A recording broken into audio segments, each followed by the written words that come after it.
पासून मराठी भाषिक भक्त समाजास सहज समजावे म्हणून हिंदी भाषेतून मराठी भाषेत रूपांतरित करण्यात आलेला आहे.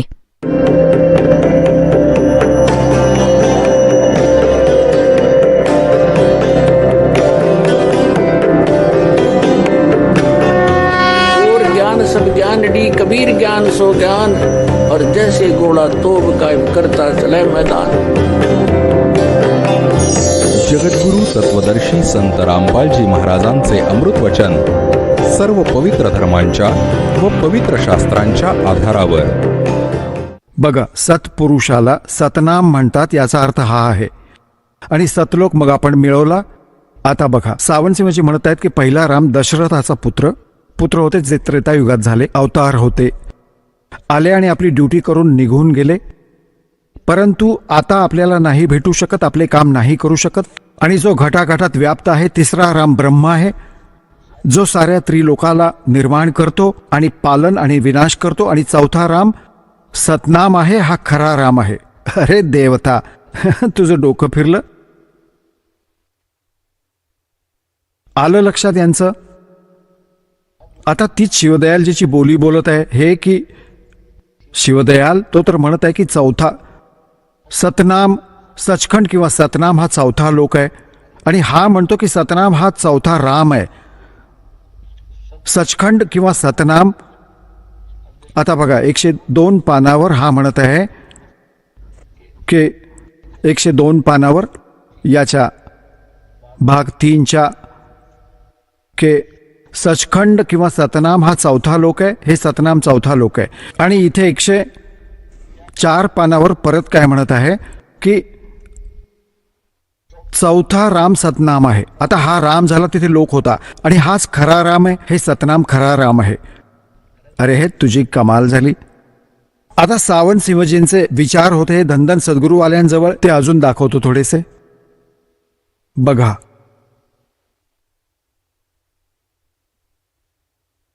पुस्तकाचं नाव आहे सचखंड की सडक. पहिला भाग आहे. होय होय, याचं नाव बघून तर माणूस मरून जायचा. आता घे बाबा, पूर्ण मिळाली सडक सतलोकात जायची. दासन दास हजूर महाराज सतनाम सिंहजी, डेरा सच्चा सौदा, शिरसा, हरियाणा. मानाने गादीचे वारस आहेत श्री हे गुरमीत सिंहजी. यांच्या गुरुजींचे नाव होते सतनाम सिंहजी. त्यांचे विचार आहेत हे. आता हे पुस्तक कुठून छापलंय? धनधन सद्गुरू, तेरा ही आसरा आणि सचखंड की सडक पहिला भाग. हे हजूर महाराज सतनाम सिंहजींची स्वतःची वचने आहेत संग्रहित केलेली. डेरा सच्चा सौदा. कुठे छापली आहे? हे बघा,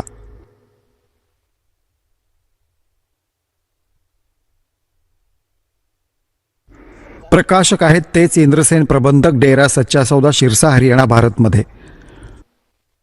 बघा, 1 लाख प्रती छापल्या आहेत याच्या. 6व्या वेळी 1 लाख. आणि मुद्रक इंद्रसेन प्रबंधक, परमार्थ उपदेश, प्रिंटिंग प्रेस, डेरा सच्चा सौदा, शाह सतनाम सिंहजी मार्ग, शिरसा, हरियाणा इथून. याच्या तुम्हाला 226 पानावर घेऊन जातो. बस, जास्त गरज नाहीये यात अजून वाचण्याची. हे बघा, 226 पान आहे. आणि सचखंड की सडक शब्द नंबर 20. अलख अनामी आया रे सारे देश छोड के. स्थूल, सूक्ष्म आणि कारण हे त्रिलोक यांचे आहेत. अरे तुझी कमालच झाली. पर्यंतची सर्व रचना काळ निरंजनने केली आहे. संतांचा देश सचखंड किंवा सतलोक आहे. अगदी बरोबर. आणि तेच सत्पुरुष किंवा आदिपुरुषाचं स्थान आहे. आता यांनी थोडीशी सुधारणा केली आहे. कबीर साहेबांची वाणी वगैरे वाचून पुढे बघा, परत म्हणतात, चोर तुरावत तोंबडी गड्ढा पाणी में वो गड्ढा वा उपरावनं सच्चाई छानी ना. इथे येऊन फसतील. पुढे बघा, आता हे सतलोकाचा महिमा सांगत आहेत की हे ते स्थान आहे, सचखंड सतलोक आहे, आणि हे सत्पुरुषाचे किंवा आदिपुरुषाचे स्थान आहे. अगदी बरोबर. ते अजरामर, अविनाशी आणि सदा एकरस आहे. कोणते? हा सतलोक किंवा सतनाम किंवा सचखंड. सचखंड सतलोक आहे म्हणतायत. याच्यावरून सांगत आहेत ते अजरामर आहेत, अविनाशी आहेत. सदा एकरस आहेत आणि ते तिथे चेतना चेतना, प्रकाशच प्रकाश आहे. खाली पिंडापर्यंतच्या एकूण रचनेचा आदी अंत तोच आहे. त्यालाच या सतलोकाला, सचखंडला सतनाम, सतशब्द आणि सार शब्द म्हटले जाते. वा रे देवता. होय होय, आलं यांचं लक्षात. आता यांनी थोडीशी सुधारणा तर केली आहे की सतलोक ते स्थान आहे जिथे सत्पुरुष राहतात, त्यांचं आदी स्थान आहे. सत्पुरुष कसं आहे? प्रकाशच प्रकाश आहे, चेतनच चेतन आहे, अजून काहीच नाहीये, अजून काही रचना नाही. आणि त्या सतनामाला, त्या सचखंडाला सतनाम देखील त्यालाच म्हणतात, सतलोक देखील त्यालाच म्हणतात, सार शब्द देखील त्यालाच म्हणतात, सार नाम देखील त्यालाच म्हणतात आणि सतनाम देखील त्या सचखंडालाच म्हणतात. आले जिथल्या तिथे आणि नाम ते 3 तुम्हाला सांगितले, सत्पुरुष, अकालमूर्त आणि शब्द स्वरूपी राम. आणि हे तर त्या परमात्म्याचे पर्यायवाचक नाम आहेत. जसे अकालमूर्त, ज्या साकार भगवानाच्या मूर्तीचा नाश कधीच होणार नाही. सत्पुरुष, अविनाशी परमात्मा, आपण सतसाहेब म्हणतो. पुरुष म्हणजे परमात्मा, सत म्हणजे अविनाशी. आणि शब्द स्वरूपी राम म्हणजे शब्द नाश पावत नाही, ते अविनाशी परमात्म्याचंच व्याख्यान आहे. तर तिन्हीचा अर्थ होतो अविनाशी परमात्मा. जल पाणी नीर, जल पाणी नीरने भगवान नाही मिळत. परमात्मा मिळेल कसा? हजूर महाराज सावंतसिंहजी यांच्या सत्संगांचा संग्रह, संतमत भाग प्रकाश 4 आहे हा. हे कुठून छापले आहे बघा. संतमत प्रकाश भाग 4 महाराज सावनीसिंहजी याचे लेखक आहेत आणि प्रकाशक आहेत सेवासिंह सेक्रेटरी, राधास्वामी सत्संग ब्यास, डेरा बाबा जयमल सिंह, जिल्हा अमृतसर, पंजाब. पहिल्या वेळी 9व्या वेळी 1875 पासून 1999 पर्यंत, 1975 पासून 1999 पर्यंत, म्हणजे 1975 पासून चालला आहे हा संग्रह. 10व्या वेळी 2002 मध्ये 15,000. हे इथून छापलं आहे Sartaj printing press, Tanda road, Joshi estate, Jalandhar. आता याला घेऊन जातो तुम्हाला 261 पानावर बघा. संतमत प्रकाश भाग 4च्या 261 पानावर, अक्षर रूप निरखती चाली छोड दिया उपदेश बिगाना. आय हाय, हा संसार क्षर आहे, क्षर. आणि जे अक्षर आहे, जे अक्षर आहे ते ब्रह्मांड आहे, ब्रह्म आहे. आणि निअक्षर पार ब्रह्म आहे. आता हे 3 अक्षर, क्षर, अक्षर आणि निअक्षर. आता याला काय काय म्हणत आहे हा? की जेव्हा हे जग तयार झाले, या महालात जगात गुजराण करत आपण आलो आहोत. आपण याच महालात राहत आलोय, परंतु आता गुरुच्या कृपेने आत्मा हा महाल सोडून सतलोकात जात आहे. गुरु ग्रंथ साहिबमध्ये खूप गहन आणि गुप्त रहस्य आहेत. सावंतसिंहजी म्हणत आहेत गुरु ग्रंथ साहिबमध्ये खूप गहन आणि गुप्त रहस्य आहेत. एका ठिकाणी येतं 52 अक्षर लोकत्रय, सब कछु इन्ही माहे, अय अक्षर खिर जाहेंगे, अय अक्षर इन मह नाहे. आदी गुरु ग्रंथ साहिबच्या 340 पानावर. आता यात काय आहे? गुरु ग्रंथ साहिबमध्ये जी नानक साहेबांची जी वाणी आहे ती अगदी खरी आहे. ते म्हणत आहेत जी ही 52 अक्षरं लिहिली आहेत, संस्कृतमध्ये लिखित आहेत, पुराण, वेद आणि गीता, यांच्यात तो मंत्र नाहीये ज्यामुळे मोक्ष होईल. याचा सरळ अर्थ हा आहे. आणि यात लिहिलेली जी अक्षरे आहेत ही तर नाश पावणारच आणि यांची भक्ती करणारा जन्ममृत्यूत सदा राहील. आणि जे अक्षर याच्या बाहेर आहे, यांच्या बाहेर जे परमात्मा म्हणतात, सो हम शब्द हम जग में लाए और सार शब्द हमने गुप्त छिपाए, हे त्याच्यात नाहीच आहे. हे परमात्म्याने स्वतः येऊन सांगितलंय. तर याचे हे वाणी तर हे म्हणत आहेत. आणि हा अनुवाद कसा करतायत सावंतसिंहजी बघा. 52 अक्षर लोकत्रय, सब कछु इन्ही माहे, आणि ए अक्षर खिर जाहेंगे, ओय अक्षर इन मह नाहे. ते वास्तविक नाम यात नाहीये, जे संस्कृत भाषेत लिहिलेले आहेत. 52 अक्षरे संस्कृत भाषेची आहेत. क्वचितच अशी एखादी भाषा असेल जिची 52 अक्षरं आहेत. या संसाराचे सगळे सार या 52 अक्षरात येतं. पिंड आणि अंडची अवस्था तर या 52 अक्षरात आली आहे. पुढे 2 अक्षरं अजून आहेत जे पारब्रह्म आहेत. मग म्हणतात जे तू पढिया पंडित बीना दुई अक्षर दुई नावा, प्रणवत नानक एक लंगाये जे कर सच समावा. आदी गुरुग्रंथ साहिबच्या 1171व्या पानावर. हे अनुवाद करतात सावंतसिंहजी उलट सुलट. जर तुम्ही गुणी असाल, ज्ञानी असाल तर हे अक्षर सांगा, अक्षर सांगा. आणि स्वतःच उत्तर देत आहेत. ते अक्षर ब्रह्मांडामध्ये आहे, ते अक्षर पारब्रह्ममध्ये आहे. पारब्रह्ममध्ये एका अक्षराने संसार तयार केला आणि एका अक्षराने सतलोक तयार केला. हेच कबीर साहेब म्हणतात. कह कबीर अक्षर दो भाग, होगा कसम तलेगा राग. आदी गुरुग्रंथ साहेबच्या पान 329 वर. आता बघा किती कमालीची वाणी आहे. आता नानक साहेबजी आणि परमेश्वर कबीर साहेबजी एक भाषा बोलत आहेत, कारण की परमात्मा नानक साहेबजींना परमेश्वर स्वतः येऊन भेटले होते, ते ज्ञान दिले होते. मग म्हणाले होते, जे तू पढ़्या पंडित बिंदो अक्षर बिंदो नावा, परमत नानक एक लगाए जे कर सत समावा. हेच कबीर साहेब म्हणतात. जे तू पढ़्या पढ़. मग जी कह कबीर अक्षर दो भाग, और होगा कसम तलेगा राग. दोन अक्षर कोणती आहेत? एक ओम आहे, हे सतनाम आहे 2 अक्षरी, आणि त्यात एक तत आहे. यांचा म्हणण्याचा, कबीर परमेश्वरांचा म्हणण्याचा अर्थ हा आहे की जर हे सतनाम देणारा योग्य संत भेटला तर तुझं क्षणोक्षणी रक्षण होईल. आणि खोट्या गुरुकडून हे 2 अक्षराचं नाम जरी घेतलं तरीही काम नाही करणार. कह कबीर अक्षर दो भाग, म्हणजे सुमरण कर याचं. और होगा कसम तलेगा राग. तुझं रक्षण करेल अधिकाऱ्याकडून प्राप्त झालं तर. आणि नानक साहेब म्हणत आहेत, जे तू पढ़्या पंडित बिंदो अक्षर बिंदो नामा, परमत नानक एक लगाई जे कर सत समावा. तर एक ते आदी नाम आहे, त्याच्याकडे संकेत आहे. आणि ही 2 नामे आहेत. ही सतनामामध्ये 2 अक्षर आहेत. श्रीमद भगवद्गीता अध्याय नंबर 17 श्लोक 23 मध्ये म्हटलंय की ओम तत्सत इति निर्देशः ब्रह्मणः त्रिविधः स्मृतः. सच्चिदानंद घनब्रह्म परम अक्षर ब्रह्म सत्पुरुषाला मिळवण्याच्या 3 मंत्राचे जपाचा संकेत निर्देश आहे, फायनल आहे.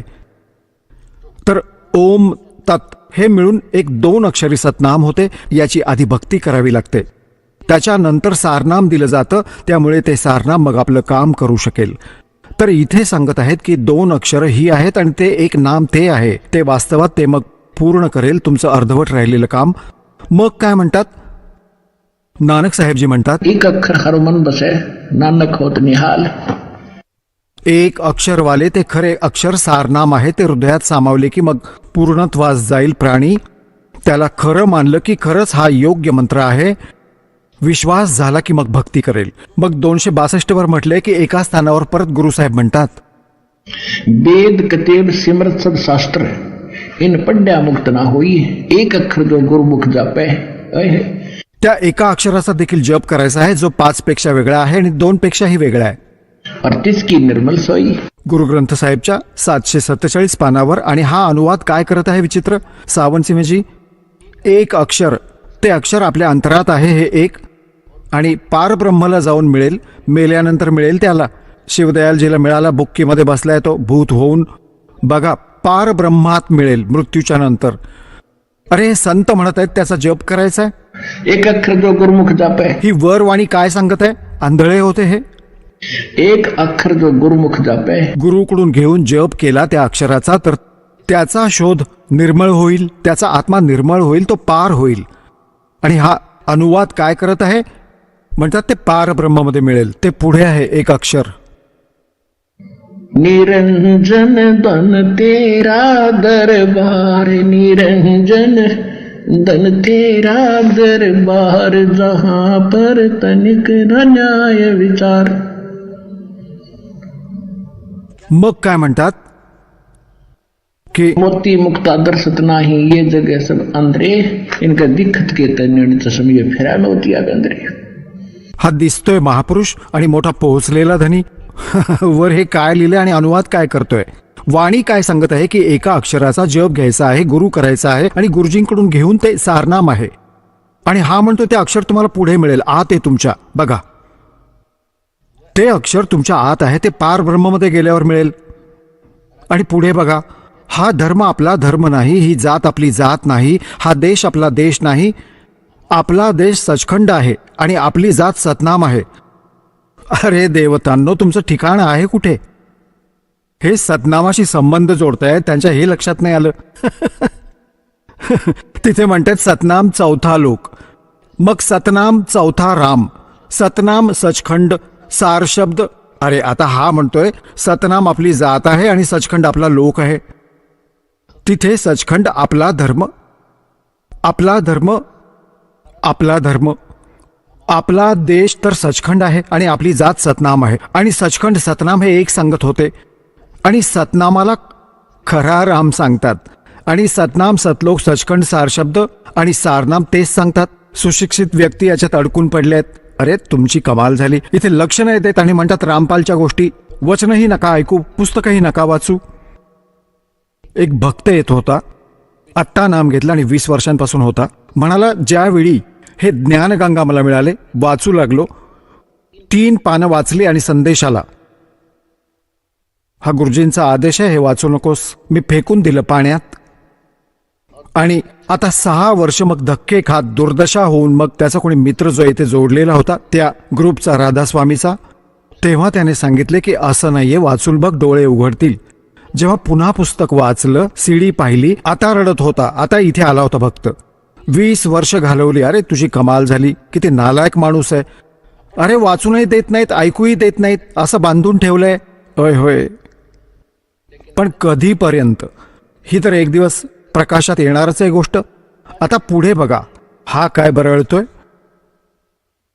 हे 262 पानावर वाचत होता आपण. हे संतमत प्रकाश भाग 4 से.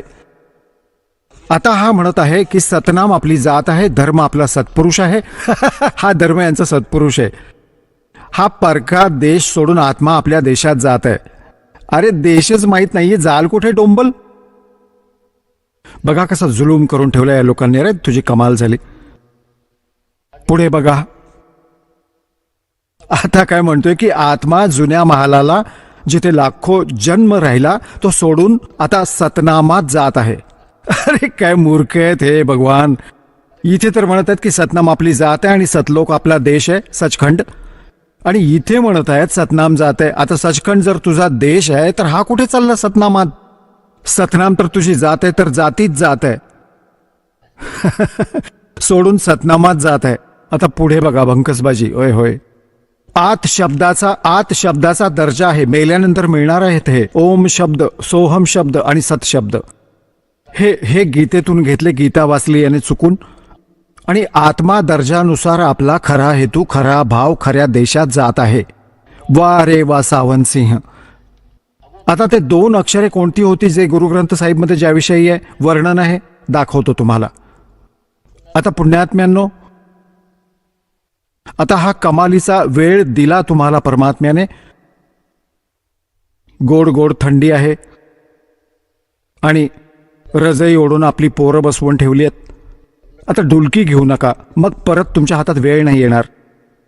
सतर्क व्हा, अशी अनमोल वचने की स्वप्नातही नव्हती तुमच्या समक्ष दिली जात आहेत, तर सावधान राहा.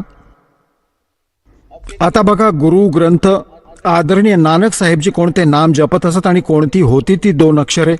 हा दास आहे तो पूर्ण गुरु, 2 अक्षराचं कंप्लीट रहस्य जाणणारा. आणि 3ऱ्या नामाचा हे पहा, जन्मसाखी भाई बालेवाली सत्तो बड्डी. Janamsakhi doctor Jawahar Singh Krupal Singh and company. हे इथून पहा, हे कुठून छापलंय. हे आहे सद्गुरु प्रसादी एक ओमकार. आता बघा, हा ओम शब्द आहे आणि हा गुप्त आहे. कोड वर्ड होता नानक साहेबांचा हा. त्यामुळे ही जन्मसाखी आत्तापर्यंत छापलेल्यापैकी सर्वात मोठी आहे, सर्वात खूप जुनी म्हणजे सर्वात पुरातन आहे. भाई बालेवाली जन्मसाखी. श्री गुरु नानक देव जी दी तंजे साहेब दी साखी ते 10 पातशाह दे जीवन समेत मुकम्मल साखियां हन. प्रकाशक आहे doctor Jawahar Singh Krupal Singh and company. पुस्तक वाली गल्ली नंबर 8, बाग रामानंद, अमृतसर. हे आता इथून आता याच्या मी तुम्हाला 547 पानावर घेऊन जातो.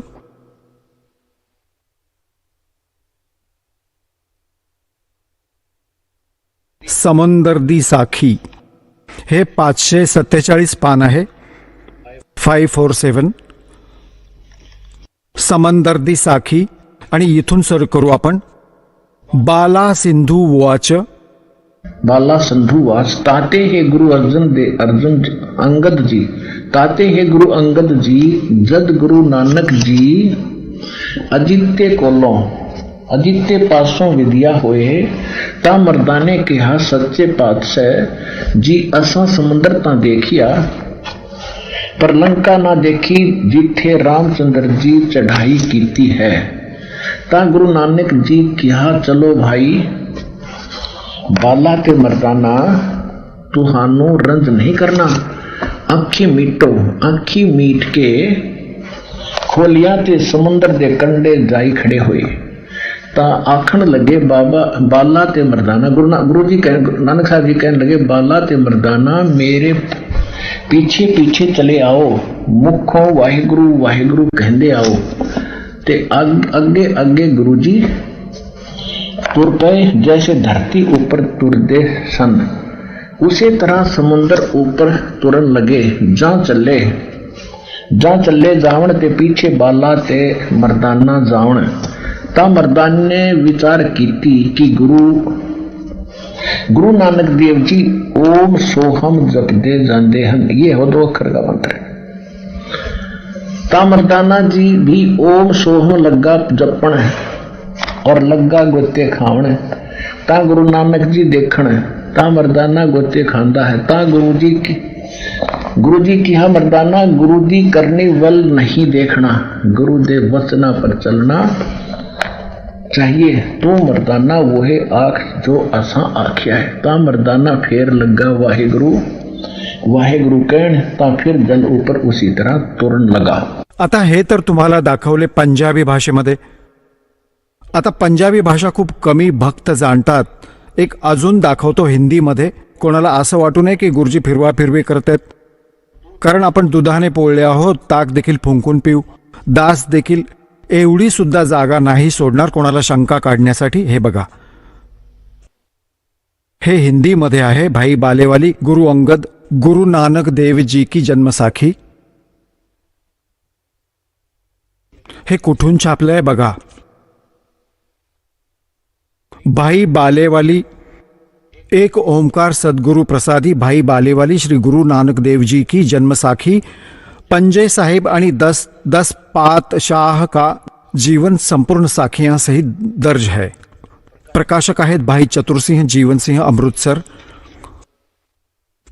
हे केवळ हिंदीमध्ये प्रकाशित केले आहे. यांनी यामुळे यांचा प्रकाशक बदलला. प्रकाशक आहे भाई चतुरसिंह जीवन सिंह. माई बाजार माई सेवा अमृतसर. फोन नंबर एवढे आणि एवढे. हे मुद्रक आहेत जीवन प्रिंटर्स अमृतसर. आता याच्या 559 पानावर जाऊया. हे बघा 559 समंदर की साखी. 559 समंदर की साखी इथून सुरुवात होते. समंदर की साखी, साखी समुद्राची. एक दिवस मर्दाना म्हणाला, हे महाराज की माझं मन इच्छिते की समुद्रात जी लंका आहे तिथे भ्रमण करावे. गुरुजी म्हणाले, अच्छा तुम्ही लोक तुमचे डोळे बंद करा. जेव्हा मी आणि मर्दानाने डोळे बंद करून क्षणभराने उघडले तेव्हा आम्ही गुरुजींच्या सोबत मोठ्या समुद्र किनारी उभे होतो. तेव्हा गुरुजी म्हणाले की तुम्ही लोक समुद्रावर वाहे गुरु जप करत पायीच चालत या. हे गुरु अंगद देवजी, आम्ही लोक गुरुजींच्या मागे मागे त्याचप्रमाणे जात होतो जसे कोरड्या जमिनीवर चालत असतो. पुढे पुढे गुरुजी नानक साहेबजी ओम सोहमचा जप करत चालले होते. तेव्हा मर्दानाने विचार केला की आपणही ओम सोहम का नको जपायला. तेव्हा मर्दाना देखील ओम सोहम जपू लागला आणि मग गटांगळ्या खाऊ लागला. तर गुरुजींनी मागे पाहिले आणि हसत म्हणू लागले की मर्दाना, हे मर्दाना, शिष्याचा धर्म आहे की गुरुने सांगितलेल्या मार्गावर चालावे, म्हणून तू वाहेगुरुच जप, तुझे यातच कल्याण आहे. जेव्हा मर्दाना परत वाहेगुरु म्हणू लागला तेव्हा तो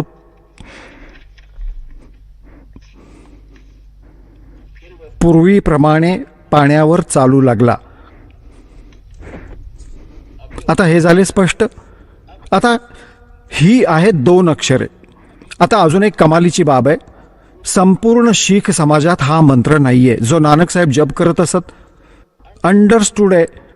ज्या नामाने मुक्ती होईल ते तर सर्वांना जपावे लागेल. मग हे कारण काय झाले? आता गुरु नानक देवजींनी हे स्पष्ट देखील केले आणि मुखातून उच्चार करून देखील दाखवले. जेव्हा श्वासाने सुमरण करायचे आहे, तोंडाने तर हे बोलायचेच नाहीये. एक झटका द्यायचा होता, कारण की त्या सर्व महापुरुषांना भगवान भेटले होते, सत्पुरुष कबीर परमेश्वरजी, आणि हे सचखंडमध्ये घेऊन गेले होते. मग सर्व कथा यांना समजावली होती की तुम्ही संकेत करा, आता सांगायचे नाहीये, काळ नकली पंथ चालवेल आता. आणि जर त्यांच्या हाती हे लागले तर आपण कसे डिफरन्शिएट करणार मग असली आणि नकलीला? जेव्हा माझा दास येईल तेव्हा नानक साहेबजींनी पक्क पण केलं की मी पण हात जप करत जाईल, आणि यांना झटका दिला की खबरदार हा जप केलात तर. आता सगळा शीख समाज या गोष्टीला घाबरला की नानक साहेबजी जो जप करायचे तो कुठे गुरुग्रंथ साहिबमध्येही येऊ दिला नाही प्रकटपणे. वेगवेगळ्या ठिकाणी आहे. सोहम कुठे आहे, अजून कुठे आहे, ओमकार कुठे आहे, परंतु क्लिअर नाही येऊ दिले. तर या कारणाने हा शिवदयालजींचा जो पंथ जो चालला आहे राधास्वामी, हा गुरुग्रंथ साहिब वाचत असे जास्त करून, आणि कबीर साहेबांची साखी. कबीर साहेबांचा जो ग्रंथ होता तो कुठे लक्षात येणार होता. गुरुग्रंथ साहिबच मी हे शेवटचे 5 धुनधुनकार ऐकले, आणि कबीर साहेबांचा एक शब्द आहे, करने नो दीदार महल में प्यारा है. त्यात हे 5ही नकली काळाचे लिहिलेले होते. त्यात खरे देखील होते. जे दास तुम्हाला देतो ते आहेत खरी 5 नावे. तर ही 5 प्रधानांची आहेत. गुरुग्रंथ साहेबमध्ये 5 प्रधानांची नामे सांगितले आहेत, ना की ते ओंकार निरंकार. ते त्याच्याकडे संकेत आहेत. तर नानक साहेबजींनी मर्दानाला लटकवले आणि सगळा शीख समाज या गोष्टीला घाबरला की जर हा जप गुरु अर्जुन देवजींनी 5वे जे गुरु साहेब होते त्यांनी गुरुग्रंथ सर्व वाणी एकत्र करून आणि एक ग्रंथाचे स्वरूप दिले, तर त्यावेळी नानक साहेबजींची ती वाणी सोडून दिली. त्यात क्लिअर नाम होते हे 2 अक्षरी, आणि आदिनाम देखील होते त्यात. तर ते यामुळे सोडले की ज्या प्रकारे मर्दानाने अवहेलना केली त्यांच्या वचनाची की हे नाही जपायचे, आणि त्याने जपले तर तो बुडाला असता, मेला असता. त्यामुळे कुठे गुरुदेवांच्या वचनाची अवहेलना होऊ नये, अवज्ञा होऊ नये म्हणून ते नामच तिथून काढून टाकले. परंतु हे संत होते, कोणी बालक नव्हते, आणि तिथे बोलले, धमकावले आणि असा झटका देऊन गेले. आत्तापर्यंत हे पूर्णपणे गुप्त होते, आणि या दासाला आदेश दिला की याचा गजर करा. आम्ही केला.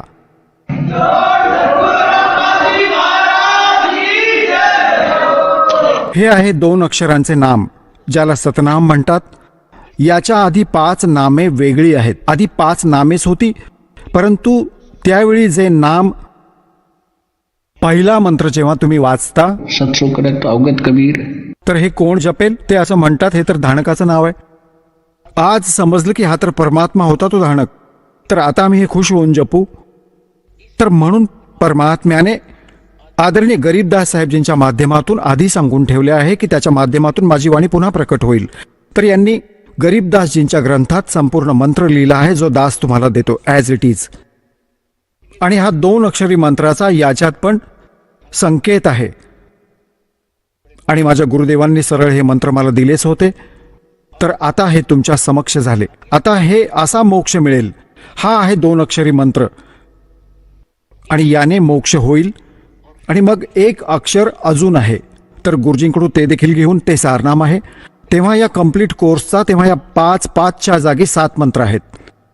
या 7 मंत्रांचा, मग या 2 अक्षरांचा, आणि मग आदिनाम हा कंप्लीट कोर्स आहे त्या परमपित्याच्या प्राप्तीचा आणि सतलोकात जाण्याचा, जन्म आणि मृत्यू संपवण्याचा या दासाकडे उपलब्ध आहे. या आणि आपले कल्याण करा. बोलो सतगुरुदेव.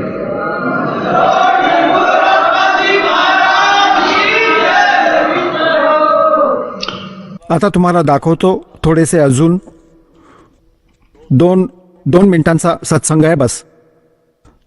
आता हे जसे बलुचिस्तानी शहा मस्तानाजींनी शिरसामध्ये सच्चा सौदा डेराची स्थापना केली, त्यांचा मृत्यू कसा झाला बघा.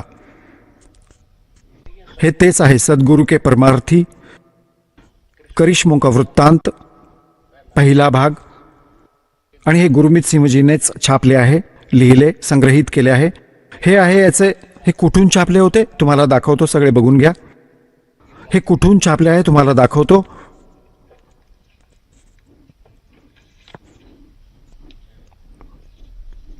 हा इथून छापला आहे ग्रंथ, हा इथून छापलाय, हा इथून छापलाय, इथून छापलाय. आणि हे त्याचे इथे बघा, याच्या पान 31 वर आधी हे थोडे मौखिक समजावतो तुम्हाला. हा बलुचिस्तानी शहा मस्ताना दिल्लीला गेला होता आणि तिथे त्याला थंडी लागली, सर्दी खोकला झाला होता. हा सकाळी सकाळी उठून त्याच्या शिष्यांच्या सोबत कारमध्ये बसून डॉक्टरकडे गेला. तपासणी झाली, चर्चा करता करता मग तो म्हणाला जी इंजेक्शन द्यावं लागेल. म्हणाला हो द्या. त्याने इंजेक्शन दिले पेनिसिलिनचे, त्याची रिॲक्शन झाली, म्हातारा मेला. हा संतांचा मृत्यू. हद्द झाली बाबा. इंजेक्शनच्या रिॲक्शनमुळे संत मरतो, धिक्कार आहे अशा भक्तीचा. मीराबाई जहर प्यायली होती, विष प्यायली होती, तरीही नाही मेली. तर पुण्यात्म्यांनो आता बघा, आता सत्य समोर येईल. सत्य बघा, हे 31 पान वाचतो आहोत आपण.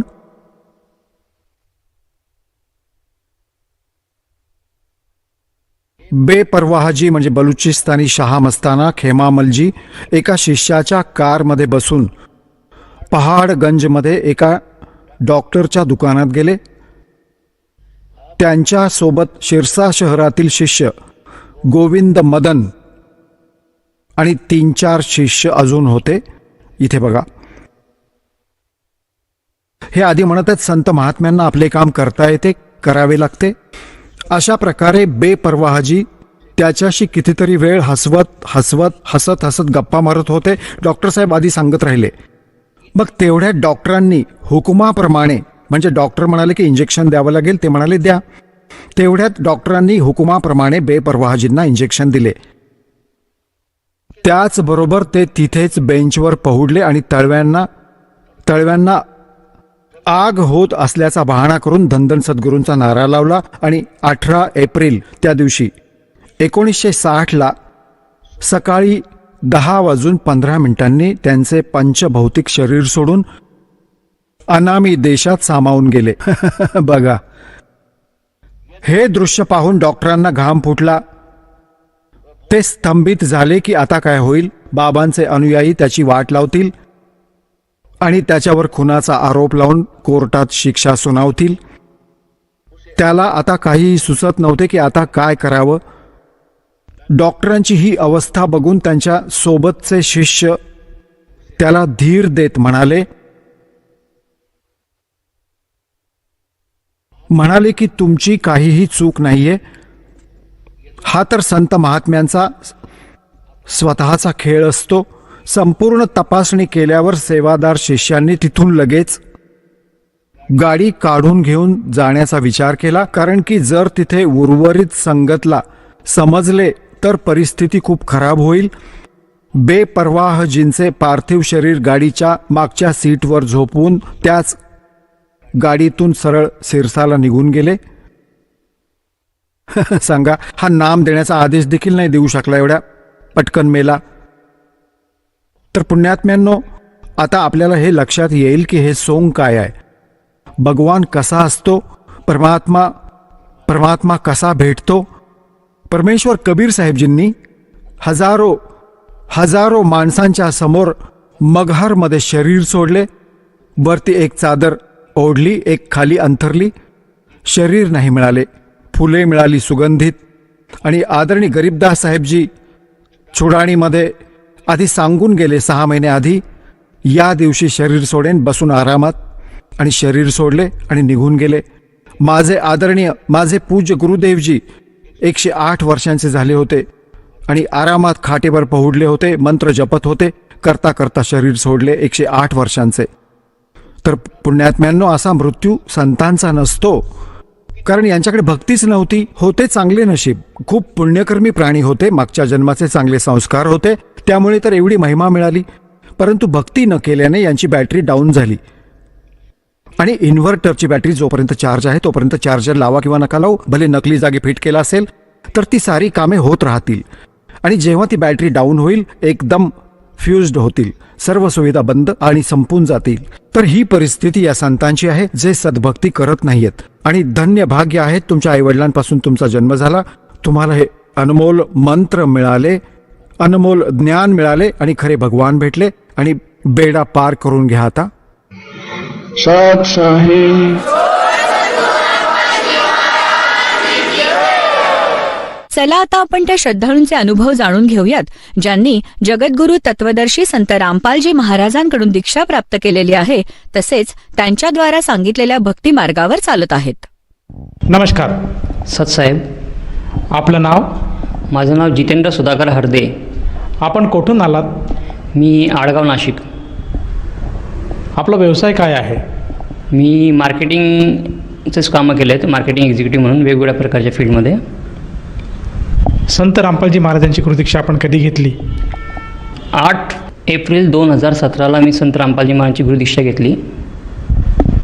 संत रामपालजी महाराजांच्या शरणात येण्या अगोदर आपण व आपला परिवार कोणती भक्ती साधना करत होतात? संत रामपालजी महाराजांच्या चरणामध्ये येण्याच्या अगोदर आम्ही पूर्ण परिवार जवळजवळ 14 वर्षापासून संत ठाकरसिंग महाराज जे राधास्वामी पंथामधून आहे त्यांची गुरुदीक्षा घेतली होती, त्यांची भक्ती करत होतो. तर त्यांची भक्ती करत असताना अक्षरशः म्हणजे 2002मध्ये त्यांच्याकडून गुरुदीक्षा मी घेतलेली होती, जळगाव खानदेशमध्ये असताना.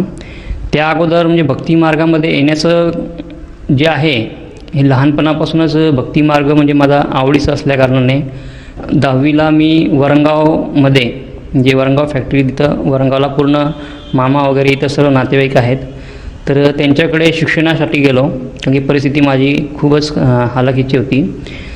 तर तिथं गेल्यानंतर भक्ती मार्गाची आवड असल्याकारणाने त्यांच्याकडे टी व्ही असताना टी व्हीवरती आम्ही संत आसारामचे सत्संग बघायचो. त्याच्यानंतर तिथं पारंपरिक पद्धतीने मामा आणि इतर लोकांच्या मदतीने भागवत सप्ताह भरायचा. तर भागवत सप्ताह तो पूर्ण 7 दिवसाचा अटेंड करणे, नंतर दिंडीच्या कार्यक्रमामध्ये हजर राहणे, नंतर ज्याप्रमाणे नाचूया कीर्तनाच्या रंगी तसं तिथं खूप काही म्हणजे त्या भजनांमध्ये कीर्तनामध्ये रंगून नाचायचे. अक्षरशः विठ्ठलाची भक्ती तिथं आम्ही तसं करायचो. त्यानंतरही मी एकमेव असा लहान विद्यार्थी म्हणजे 10वीमध्ये असताना तिथं म्हणजे बरेचसे लोक म्हणतात की सत्यनारायणची पूजा हे फक्त पती पत्नीने करायला पाहिजे, परंतु 10वीमध्ये असताना माझं लग्न न झाल्याकारणानेही मी तिथं सत्यनारायणची पूजा केली. पण ती पूजा करत असताना म्हणजे सुपारी बांधून मी पूजा केली होती तिथं. तर ती माझी पहिली पूजा तशी होती. नंतर भागवत सप्ताह वगैरे आम्ही अटेंड करायचो. त्या व्यतिरिक्त जशी ब्रह्मा विष्णू महेश यांचे वेगवेगळ्या रूपांचे वेगवेगळे सण तेव्हारनुसार कार्यक्रम जे व्हायचे, त्यानुसार 9 दिवसाचं दुर्गा सप्तशतीच्या याच्यामध्ये पाठ तेही करायचो आम्ही. नंतर दिवाळीचे दिवे लावणे, त्या व्यतिरिक्त जे की वेगवेगळे 7 दिवसाचे वेगवेगळे जे देवीदेवतांचे उपवास असायचे, श्रावणमध्ये श्रावण सोमवार करणे, नंतर गुरूंचे गुरुवार करणे. मला म्हणजे एका ब्राह्मणाने शनिवार करावा असं ते आग्रह धरून शनिवारचे उपवासही मी करायचो. असे वेगवेगळ्या प्रकारचं भक्तिमार्गामध्ये असताना या पारंपरिक जी आपली घरामध्ये दिलेली साधना तर करायचो, भक्ती करायचो. त्या व्यतिरिक्त कुलदेवतेचं वर्षातून एक वेळेस आमचं रावेरला कार्यक्रम व्हायचा, त्या कार्यक्रमाला आम्ही जायचो, अष्टमीचा कार्यक्रम करायचो. आणि हे करत असताना त्या व्यतिरिक्त जे देवीची सेवा झाली पाहिजे, मग सेवा होत असताना तर देवीचं काय वाचन करायला पाहिजे. तर मग ज्यावेळेस स्वामी समर्थ पंथामध्ये आम्ही गेल्यानंतर तिथं दुर्गा सप्तशती हा खूप महत्त्वाचा सांगितलं जायचं. तर मी दुर्गा सप्तशती ग्रंथ वाचायचो. तरी ठीक आहे, ती भक्ती पूर्ण झाल्यानंतर पुढे ते दिवस संपल्यानंतर पुढचे मग वेगवेगळ्या प्रकारचे गणपती जे आले ते गणपतीचे मग 10 दिवसामध्ये गणपती बसतोय तर मग आरती वगैरे करणे, ह्या गोष्टी जे पारंपरिक आपल्या महाराष्ट्रात खानदेशमध्ये चालायचे त्या गोष्टी आम्ही करत होतो. सर, जसं तुम्ही सांगत आहात की आपण महाराष्ट्रामधील खानदेश या प्रांतातून आले आहात आणि खानदेशामध्ये त्याचप्रमाणे महाराष्ट्रामध्ये जी काही भक्तिसाधना होते ती भक्तिविधी आपण करत होतात. तर ह्या सर्व गोष्टी असताना आपण हरियाणा स्थित बरवाला येथे जाऊन संत रामपालजी महाराजांची नामदीक्षा का घेतली?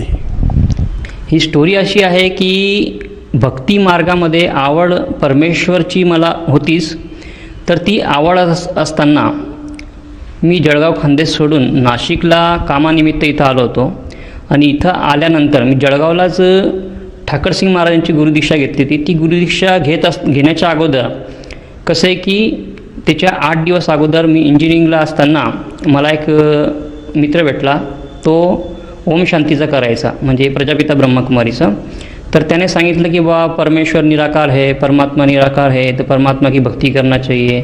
तर त्याचं ऐकून मला आवडलं, म्हटलं ठीक आहे बा मी करतो म्हणे. तर त्यांनी सांगितलं की 7 दिवसाचा तुम्ही कोर्स करा. तर मी 7 दिवसाचा कोर्स केला. त्या कोर्समध्ये समजलं मग ध्यान लावणे, बसणे, नंतर मग तिथं सेंटरला जाऊन आम्ही मुरली ऐकायचो ओम शांतीची. ती बाबांची मुरली ऐकून आनंद मिळायचा. पण तसं हे 4-5 दिवस गेले. 4-5 दिवस गेल्यानंतर भुसावळला संत ठाकरसिंग महाराजांचा मोठा कार्यक्रम झाला 2002मध्ये. त्यावेळेस लहान भाऊ माझ्यापेक्षा लहान जो आहे तो त्या कार्यक्रमाला गेला होता, मी काही गेलो नव्हतो. तर त्या कार्यक्रमाला गेल्यानंतर त्याने गुरुदीक्षा घेतली आणि तो गुरुदीक्षा घेऊन घरी आल्यानंतर अक्षरशः आमचे वाद व्हायचे. तर त्याचा एक मित्र जो त्याच्यासोबत इलेक्ट्रिकचं काम करत होता त्याला घेऊन आला आणि तो मला समजवायला लागला की बा ठाकरसिंग महाराजांची भक्ती काय आहे. तर म्हणे बा ते ओम शांतीच्या वरती भक्ती. अरे म्हटलं ओम शांतीच्या वरची भक्ती आहे. म्हटलं ठीक आहे, मग मला स्वीकारायची आहे, पण मी असं नाही स्वीकारणार. म्हटलं माझे जे प्रश्नाचे उत्तर जर मिळतील तर मी स्वीकारेल, तर मग ते प्रश्नाचे उत्तर मग तुम्हाला सत्संगात मिळतील. मग अक्षरशः पाडदीला त्याच्या घरी कचरूदास महाराज जो संत ठाकरसिंग महाराजांचा शिष्य आहे त्यांचा सत्संग होता. मग मी त्या सत्संगात गेलो आणि माझे जे प्रश्न होते ते प्रश्न त्यांच्याकडे मांडले आणि गुरुदीक्षा घेतली. तर संत ठाकरसिंग महाराजांची गुरुदीक्षा घेतल्यानंतर अक्षरशः तिथं 3-3 तास ध्यानावरती बसणे, त्यांनी जे नाम दिले होते ते नाम जपणे, जसं की ज्योत निरंजन, ओंकार, आरंकार, सोहम, सतनाम, हे नाम जपणे. तर मी ध्यानावरती बसत असताना 2-2 तासामध्ये अक्षरशः कमरेपर्यंत पूर्णतः मी दगडासारखा होऊन जायचो. एवढं पायामध्ये मुंग्या वगैरे यायचे. हे सर्व करत असताना मग खानदेशमध्ये माझ्याबरोबर म्हणजे कसं की मला आवड होती, MLMची खूप मला गोडी लागली होती. तर MLMमध्ये एका कंपनीमध्ये काम करत असताना तिथं थोडासा बोजा डोक्यावरती आला तर मग काहीसही पळवाट करायची, म्हणून मी नाशिकला निघून आलो. म्हणजे जॉब शोधण्याचा उद्देश होता. मग जॉब शोधता इथं नाशिकला राहिलो. मग 2015ला म्हणजे नाशिकचं जे माहिती आहे की इथलं भगूर मानव केंद्र आहे, ते भगूर मानव केंद्रावरती जात होतो. तर 2015मध्ये कुंभमेळा भरला. त्या कुंभमेळ्यामध्ये गेल्यानंतर मग तिथं एक सिलेक्शन होतं की प्रचारक म्हणून जे आहे ठाकरसिंग महाराज जे प्रचारकांचा फॉर्म भरला जायचा, तिथं शिबिर व्हायचं. तर म्हटलं माझं 12वी पण झालेलं आहे, मला बोलणं पण चांगलं येतं आणि महत्त्वाची गोष्ट काय आहे की माझ्याकडे कुठल्याही प्रकारची पुंजी नाही आहे, म्हणजे बा कसं की शेतीबाडी नाही आहे, त्याच्यानंतर कुठला जॉब नाही आहे. तर मग आपण गुरु स्वीकारलं तर गुरुसेवा करावी. तर मग मी तन-मन धनाने गुरुसेवा करत असताना तिथं ते शिबिरात फॉर्म भरलं. 30 सत्संग केल्यानंतर ते आयडेंटिटी कार्ड द्यायचे की बा तुम्ही प्रचारक बनू शकतात. तर ती प्रचारक बनायचं ह्या उद्देशाने मी पिंपळनेर मानव केंद्राला गेलो शिबिरामध्ये. तर पहिल्या शिबिरामध्ये त्यांनी सांगितलं होतं की कबीर साहेब हे पूर्ण ब्रह्म आहे आणि आपण कबीर साहेबांची ही भक्ती करतोय, तर आपण परमात्मा का काम कर रहे हैं, तो परमात्मा का काम हमको बढ़ चढ़ के करना है. म्हटलं खूप आनंद झाला. हम स्वतः परमेश्वरचं काम करताय, परमात्माचं काम करताय, तर मग ही भक्ती म्हणजे आमची श्रेष्ठ भक्ती आहे हे मानून मी गुरुला परमेश्वर जाणून रात्रंदिवस भक्ती करायची. दुसरं कुठल्याही प्रकारचा छंद नव्हता. कामावणारे जॉबवणारे की फक्त आपल्याला भक्तीचंच वेगवेगळ्या प्रकारचे त्यांचे स्वामीजी महाराजांचे पुस्तकं आहे, ठाकरसिंग महाराजांचे पुस्तकं आहे, त्यांचं दिलेलं ते सर्व पुस्तकं आम्ही वाचत असायचो. असं करत असताना मी ॲग्रिकल्चरची मार्केटिंग करत होतो. तर मी भगूर साईडला त्याच्या पुढे गेलो. तिथून मग रिटर्न आलो, घरी आलो की प्रचारक व्हायचं आहे म्हणून तिथं काय सांगितलं होतं की तुम्ही भगवद्गीता वाचा, इतर साधू संतांचे सत्संग ऐका, त्याच्याने तुम्हाला ज्ञान मिळेल, तुमची वाणी शुद्ध होईल. तर मी त्यानिमित्ताने सत्संग लावला. टी व्ही आलो की घरी फक्त संस्कार टी व्ही वगैरे अशा वेगळ्या प्रकारचे चॅनल वगैरे बघायचो. तर तिथं सत्संग लावलं एका दिवशी. तर सत्संगवरती गुरुजी संत रामपालजी महाराजचा सत्संग येत होता. तो सत्संग मी ऐकत होतो. तर अक्षरशः खूप मला राग आला, एवढा राग आला की जी भक्ती मी करतोय संत ठाकरसिंगची, ती संत ठाकरसिंगच्या भक्तीला गुरुजी संत रामपालजी महाराज म्हणतात आहे की हा काळसा पंथ आहे, यांनी 8-8 कोटी जीवांना फसवून दिला. अहो म्हटलं, मी एवढी भक्ती करतो, एवढी मी अक्षरशः 100 रुपये जर कमवले तर 50 रुपये मी सेवेमध्ये गुरु सेवेसाठी खर्च करतो आहे. एवढी चांगली मी भक्ती करत असताना हा काळसा पंथ आहे. मला अक्षरशः खूप राग आला, एवढा राग आला की तिथं खाली जे चालत होतं की बा तुम्ही मोफत न्यांगा फ्री में मंगवाई असं चालत होतं. तर मी एवढा धाडकन उठलो खुर्चीवरून आणि मोबाईल उचलला, खूप जोरात बटन दाबले. अक्षरशः मला घरातून माझी मिसेस म्हणायची, तुम्ही काय मोबाईल फोडणार का? म्हटलं नाही, म्हटलं मला माझ्या गुरुच्या बाबतीत बोललं तर मला खूप वाईट वाटतं आहे. तर मी त्या गडबडीमध्ये खूप जोरात बटन दाबून ज्ञानगंगा ग्रंथ मागवला. 3 ते 4 दिवसानंतर तो ग्रंथ माझ्याकडे आला.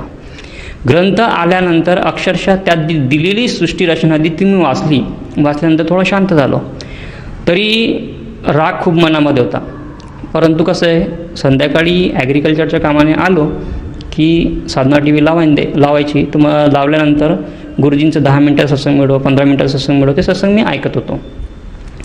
हे ऐकत असताना सृष्टीरचना ही मी वाचल्यानंतर सृष्टीरचनेचे 2 सत्संग मी अक्षरशः भगूर मानव केंद्र, विश्वमानव रुहानी केंद्र भगूर इथं 2 सत्संग केले.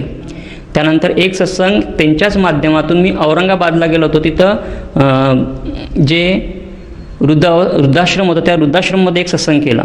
ते गुरुसेवा म्हणून मी तिथं केलं. त्याच्यानंतर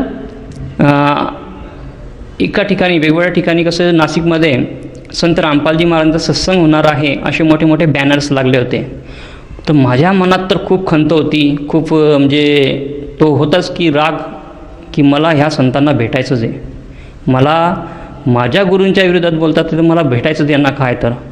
तर माझं तो राग होता. तर 7-8 एप्रिल 2017ला सत्संग होणार, त्या उद्देशाने मी 7 तारखेला तर ॲग्रिकल्चरच्या कामाने निघून गेलो.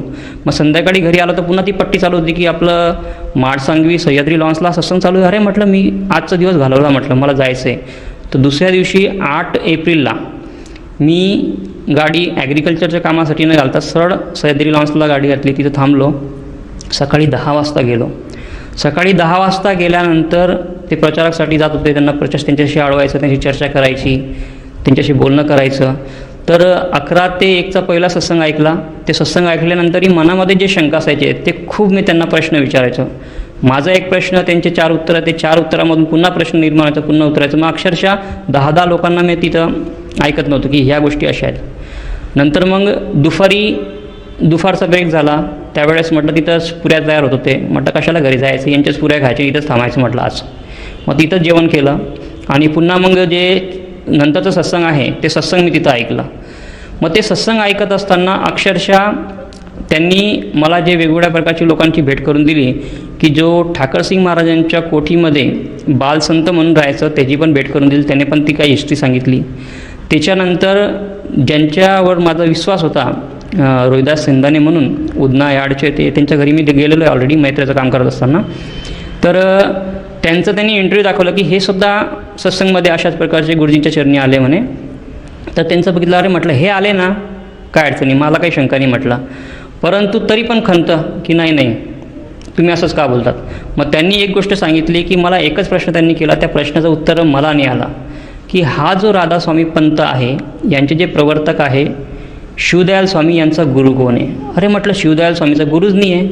मग त्यांनी ते सांगितलं, जर ज्याचा गुरु नाही तो निगुरू आहे तर त्याचा पंथ कसा असेल. मग त्यांची दशा काय झाली, तर म्हणे ते तर बुक्कीमध्ये येऊन सण आपलं ज्ञान सांगायचे, म्हणजे बुक्कीमध्ये येऊन ज्ञान सांगायचे म्हणजे काय, ते भूत बनले. मग जो प्रवर्तक भूत बनला तो मला मोक्ष कसा देईल, म्हणजे माझी जी ओळ होती परमेश्वर प्राप्तीची ती पूर्ण होणार नाही. मग त्यांनी सांगितलं, काय उद्देश आहे तुमचा आला. अक्षरशः तुम्हाला गुरु करायचं आहे का, तुमची इच्छा असेल तर करा, नसेल तर करू नका. नाही म्हटलं, मला परमेश्वर प्राप्ती करायची, मला गुरु करायचं आहे. काय नियम आहे सांगा, तुम्हाला नियम फॉलो करेल. म्हटलं 100% एका पायावरती नियम फॉलो करेन. सर्व नियम तुम्ही फॉलो करतोय, मांस मच्छी तर खातच नाही, बिडी सिगरेटला हातच लावत नाही, कारण की ऑलरेडी तिथं प्रचारक होतो. तर मग चला म्हटलं गुरुदीक्षा द्या. गुरुदीक्षा घेत असताना सुद्धा मनामध्ये विचार यायचे की हे मंत्र देत आहे तर देवी देवतांचे मंत्र देत आहे, हे तर ब्रह्मा विष्णू महेशचे मंत्र देत आहे, गणपतीचे मंत्र देत आहे, दुर्गा देवीचं मंत्र देत आहे.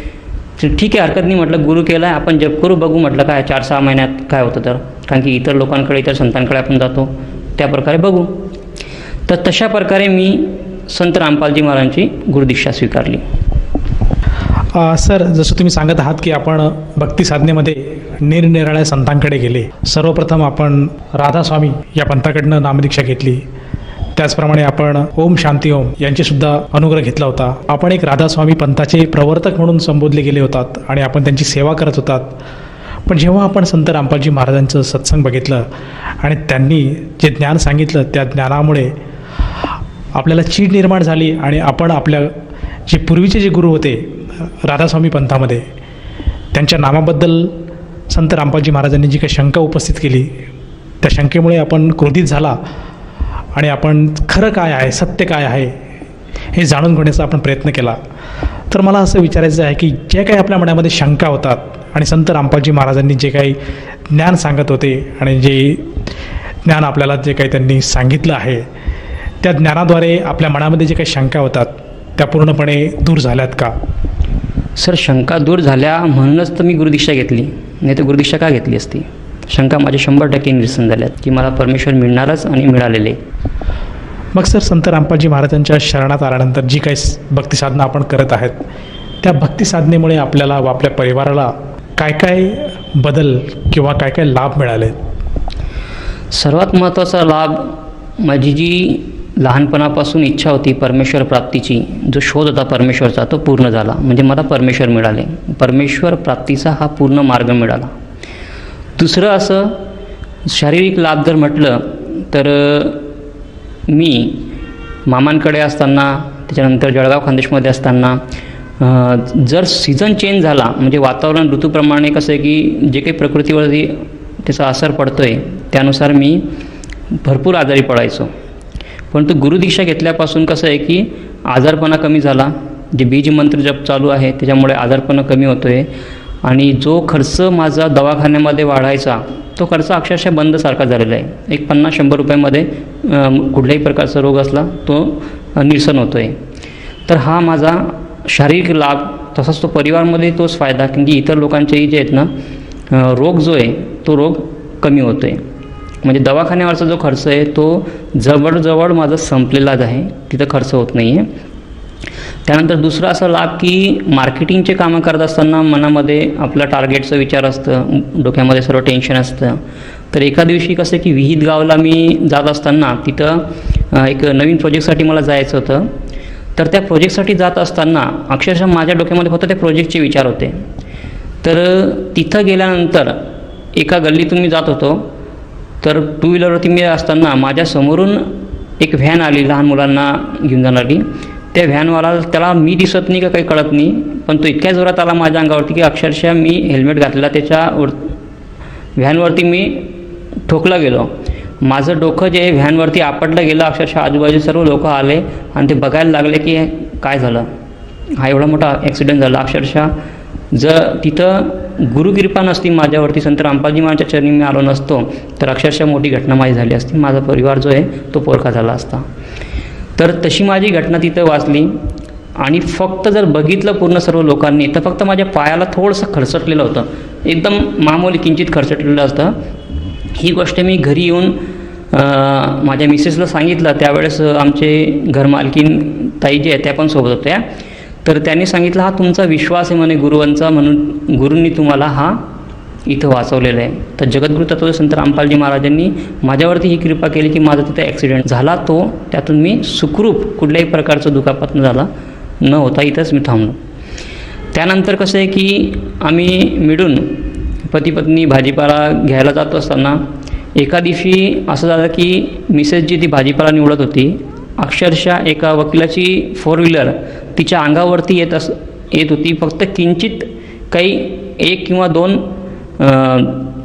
फुटाचं अंतर असेल त्यात ती तिच्या अंगावरती खूप जोरात येणार होती. परंतु अचानक माझ्या लक्षात आलं की ही गाडी आपल्याकडे येते आणि मी इतक्या जोरात त्या गाडीला एक दणक्यात बुक्का मारला की आणि जोरात आवाज केली.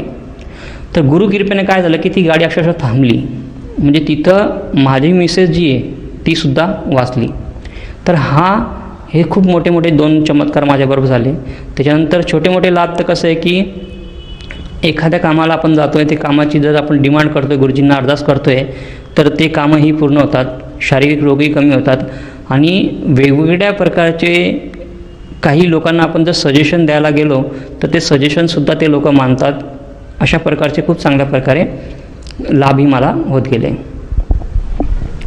सर, जसं तुम्ही सांगत आहात की जेव्हा आपण संत रामपालजी महाराजांची नामदीक्षा घेतली त्यानंतर आपल्या जीवनामध्ये बदल आढळला. ज्या काही आपल्याला समस्या होत्या, जे काही आपल्याला रोग होते, ज्या काही आपल्याला अडचणी होत्या, या अडचणीतून आपण बाहेर आलात.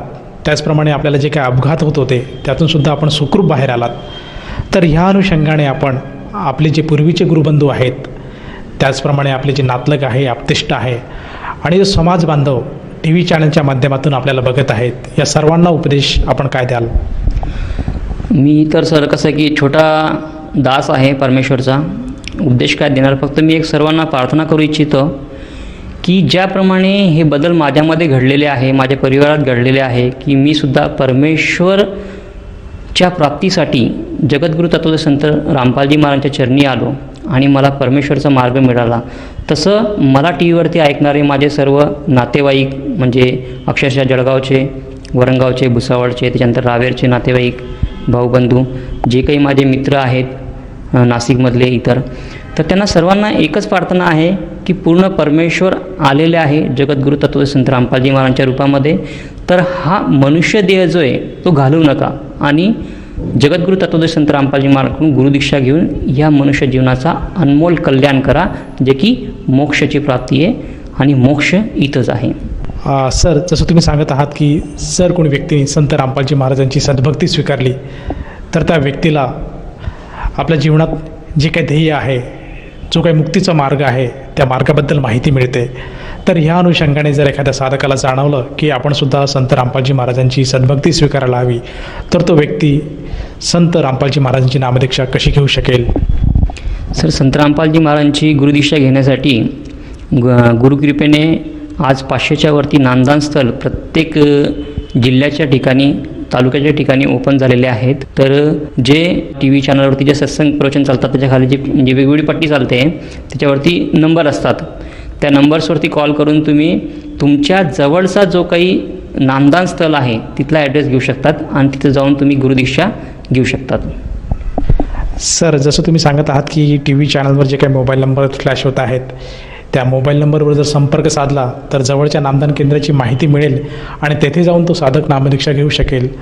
परंतु मला असं विचारायचं आहे की ही काही नामदीक्षेची जी काही प्रोसेस आहे, या प्रोसेससाठी त्या साधकाला काय चार्ज आकारला जातो? सर, नामदीक्षा ही पूर्णतः निःशुल्क आहे, कुठल्याही प्रकारचा 1 रुपयाही लागत नाही. त्या व्यतिरिक्त नामदीक्षा घेतल्यानंतर जे नामदीक्षा आणि जे विधी आहेत, 3 वेळेची जी साधना दिलेली आहे, भक्ती जे दिलेली आहे, त्याचं भक्तिबोध ग्रंथ जो आहे, छोटा ग्रंथ, तोही तुम्हाला मोफत मिळतो आहे आणि गुरुदेवांचा फोटो तोही मोफत मिळतो आहे. धन्यवाद सतसाहेब.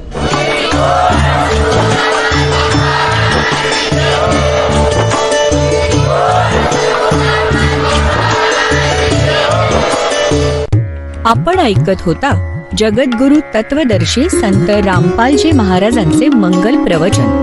निःशुल्क नामदीक्षा प्राप्त करण्यासाठी आणि अधिक माहितीसाठी संपर्क करा 7030303951 7030303952. आमची वेबसाईट आहे www.jagadgururampalji.org. सर्व पवित्र धर्मांच्या व पवित्र शास्त्रांवर आधारित प्रमाणित अनमोल पुस्तक ज्ञानगंगा किंवा जगण्याचा मार्ग यापैकी कोणतेही एक पुस्तक निःशुल्क मागवण्यासाठी आम्हाला आपले पूर्ण नाव, पूर्ण पत्ता, पिनकोड सहित आणि फोन नंबर लिहून 7030303951 7030303952 नंबरवर SMS करू शकता किंवा आम्हाला 7030303950 नंबरवर व्हॉट्सअप देखील करू शकता.